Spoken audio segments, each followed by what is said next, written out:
लाडक्या बाप्पाच्या आगमनासाठी अवघे काही तास उरले असताना कोकणात जाण्यासाठी मुंबई गोवा महामार्गावर मोठ्या प्रमाणात चाकरमान्यांच्या वाहनांची वर्दळ सुरू आहे।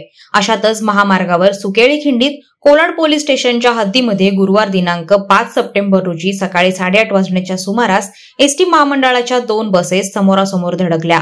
सुदैवाने या अपघातात कोणतीही जीवितहानी झाली नाही, मात्र 3 प्रवासी किरकोळ जखमी झालेत।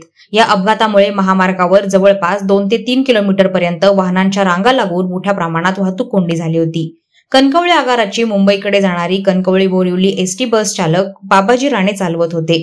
सुकेळी खिंडीत एका वळणावर पनवेल आगाराची महाडकडे जाणारी बस चालक आर्यन पाटील चालवत असताना त्याचं गाडीवरील नियंत्रण सुटलं आणि त्याने समोरून येणाऱ्या एसटीला समोरासमोर जोरदार धडक दिल्याने हा अपघात झाला।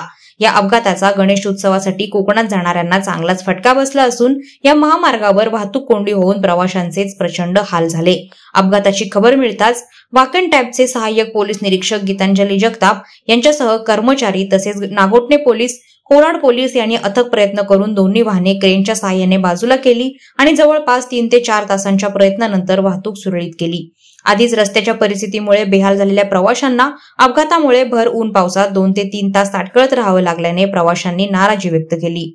वादळवारा लाईव्हसाठी महेश पवार, नागोठणे। नवी मुंबई व रायगड जिल्ह्यातील ताज्या बातम्या आणि घडामोडींसाठी सबस्क्राईब करा वादळवारा लाईव्ह चॅनल आणि दाबा बेल आयकॉन।